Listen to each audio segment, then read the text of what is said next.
Rifisotra amin'ny raha tany Addis Abeba zay misy zavatra tsy azo dinganim-potsiny satria iankinan'ny hoavin'ny firenena dia ny hoe raha sanatrino ka tsy nisy pisony vita tany tsy nisy fanekena ny hoe mahaflohan'ny tetezamitan'ny Andry Rajoelina na tsy misy fanekenany amin'ny hoe ny rafitra zay nivolavolaina taty amin'ny Panorama nampitaina tany amin'ny Maputo voalohany ary mbola nitoita teorina nisy indray tao amin'ny Carleton ny eo amin'ny hoe fampitanana akany amin'ny manaraka dia nitonana akany amin'ny Addis Abeba zany zavatra rehetra zany misy lanjany avokoa eo amin'ny fandehan-tantaran'ny firenena raha sanatria tsy vita ny fifanekena tany Addis Abeba fa zavatra hafa no mitranga dia ny mety nampoizina dia ny hoe governa tonga governa indray raha valomalana hitady ny tafika afrikanina nampy azy hanangana ady eto amin'ny firenena anao zay hipetrahany eo amin'ny fitondrana zay lalan'izay fe milalana mety sa tsy mety tsy ny hoe fahazakatsika na tsy fahazakatsika nyle hoe zavatra atao amin'ny firenena samihafa eo amin'ny antsoina hoe karazana sazy atao raha ohatra ka tsy mpanatanteraka ny zavatra zay kasaina ho tanterahany sika fa ny hoe ny ataondra valomanana ny tena manahirana satria izy mirehare hoe tsy maintsy hiverina tsy maintsy hitondra ny fanjakana indray tsy maintsy hanatanteraka ny fampivoarana ny fiainan'ny firenena dia zay no eveky fa tena tsy azo nekena ary soa ihany fa vita ilay fifanarahana tany Addis Abeba ny atongavana amin'ny fananganana ny Repoblika Fahaefatra ka alohan'izay sy ao anatin'izay misy zay hanamboarana ny endriky ny fifidianana eto Madagasikara mba ho fifidianana maro-potitra eken'ny vahoaka eken'ny sehatra iraisam-pirenena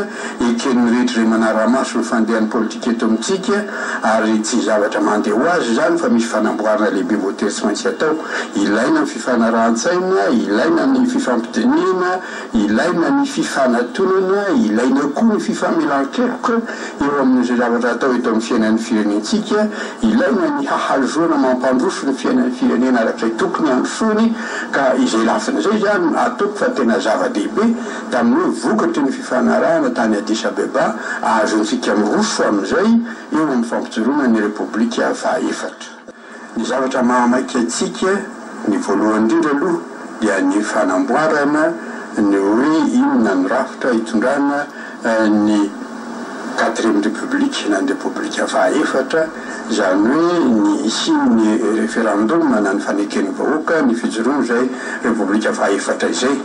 nefa alohan'ny atoavana amin'izay tsy maintsy misy ny fanamboarana ny resaka mikasika ny fifidianana sy ny fanatanterahana fifidianana simba loatra ny rivotra fifidianana teto Madagasikara tao anatin'ireo fifidianana mifandimby zay natao teto nanjaka ny alabato nanjaka ny zavatra isan-karazany zay tsy nandeha tamin'ny mpahamarinana fa olon-tsolika samihafa namboariny sasany eo amin'ny fanaovana fanatanterahana an-draharaha-pirenena ka ireny rehetrareny tsy maintsy amboarina aloha zany hoe tsy maintsy misy lalàna vaovao momba ny fifidianana tsy maintsy misy fijerena vaovao fampivoarana ny fifidianana fomba fanatanterahana azy izay ny zavatra voalohany satria na amin'ny référendum azysika amin'ny hoe fanatanterahana ny satan'ny Repoblika Fahaefatra kanefa tsy ho ekena le vokatry ny fifidianana ny antony samihafa dia manjary tsy mandeha amin'izay lalana tokony aleny ny fiainan'ny firenena ka izay zany ny zavatra voalohany sady maika atongavana amin'izay no anaovana n'le conférence nationale zay tokony atao zany le conférence nationale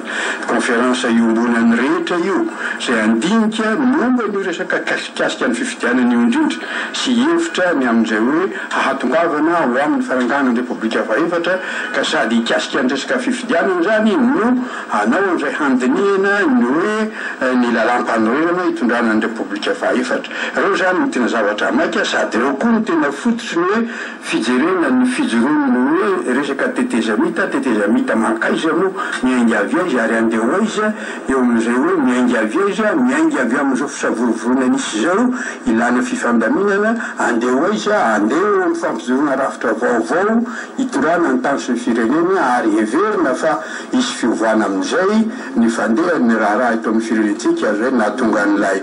hery zay mitambatra ny amin'ny hoe anao an'izay ahavitana sy ahatanterahana ny tetezamita ity nahatonga ny hoe force du changement zany hoe herin'ny fanovana fisainana fanovana fototra eo amin'ny fiheverana ny fanaovana politika eto Madagasikara izay zany ny zava-dehibe mahamaiky amin'izao fotoana izao. Ho an'ny RICP efa efatra betsaka ny zavatra azo raisina saingy izao ny zavatra takiana voalohany indrindra. Vonona ve isika hiaino amin'ilay resaka hifanazavana atao. Za zao mieritreritra fa hoe mety anao fampianarana amin'ny lalana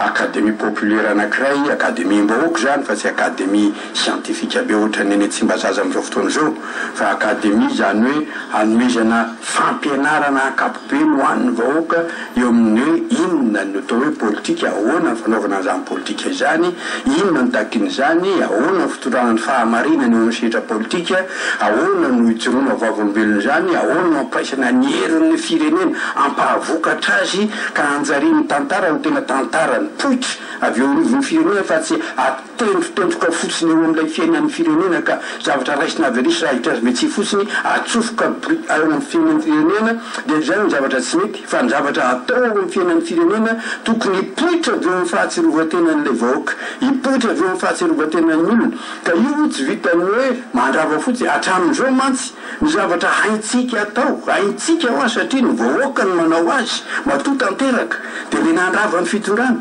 io ndre niankina tamin'ny vahoaka foana na tamin'ny 2.70 io na taty amin'ny 5.70 io na taty amin'ny 1.50 sy 2.50 io na taty amin'izao fotoana farany zao aty amin'ny 7 zao miainga amin'ny vahoaka fa raha tsy ny vahoaka no mihetsika tsy nisy fiovana ny tranga teto. Zany hoe raha ny tena izy tsy ny fihetsiketsehan'ny mpanao politika akory mitondra ho amin'ny fiovana izay nitranga rehetra avy eo ny mpanao politika vao nandraindray ny hoe ahoana no anatanterahana an'ilay fiainam-pirenena maha-fiainam-pirenena azy fa miainga mandrakariva avy amin'ilay fahatsapan'ny vahoaka ny tsy fahatanterahany-javatra ka nampipoitra etsika teo anivon'ny vahoaka izay niteraka an'ireny fanovana samihafa izay hitantsika teo amin'ny fiainan'ny firenena. Ka inona ny zavatra tokony atao? Ny voalohany aloha mivonona ve ny tanora amin'izao fotoana izao hiaino na dia ny hoe ny fanazavan-kevitra zany tsy milaza hoe tokony diresinao fotsiny izay fanazavan-kevitra fa raha tsy misy adevitra ifanaovana, raha tsy misy fifanakalozana atao, raha tsy misy fampiasana izay traikefan'ny teo aloha ary fahanaovana n'izay fanakianana rehetra tokony atao momba ny nampiasana ny politika teo aloha sy ny zavatra tsy mety tamin'izany izany dia ilaina. Raha amin'izay fotoan'izay dia amin'izay zany tenako manokana amin'ny andraikitra rehefa ndraiky teo amin'ny tantaran'ny firenena dia mihevitra hoe zay angamba mbola azoko atao ny manao an'izay amin'izao vanim-potoana faraparany amin'ny fiainako zao satria efa 20 taona zao ka tsy ady varotra ntsony hoe ilahatra amin'ny ankizy 10 taona na amin'ny ankizy 3 taona tsy mety zany fa tsy maintsy izay zavatra tokony ampitaina amin'ireo zandriolona no anjarako sy aditiko ampiditra zay azotsika faritana ny hoe ny fahendreny eo amin'ny sehatra politika, ny fahamarinany eo amin'ny sehatra politika, ny fijoroana eo amin'izany sehatra politika izany, ny fanatanterahana ny asa izay hiverina fa ny tokony atao, ny faharetany eo amin'ny sehatra politika. Farany eo anatin'ny teny fona maninao an'ity hoe endrik'olona ohatrohatran'iza no tokony filohan'ny repoblika fa efatra. Olona manana fahamarinana, olona manaja ny mahamalagasy ary indrindra olona mino an'Andriamanitra ary manatanteraka izay sitrapon'Andriamanitra. Ity firenentsika ity firenena isan'ny firenena kristianina eto ambonin'ny tany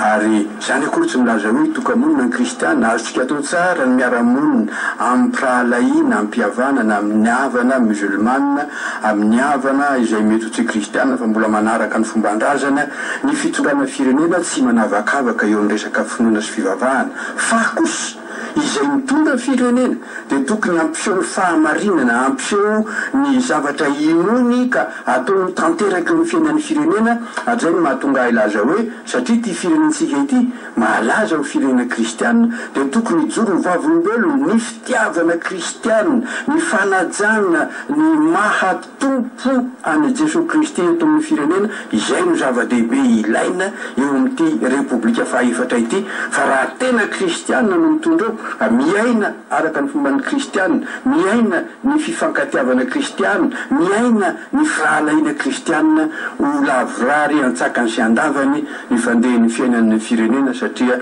isy ny tena fifankatiavana sy ny fifanampiana.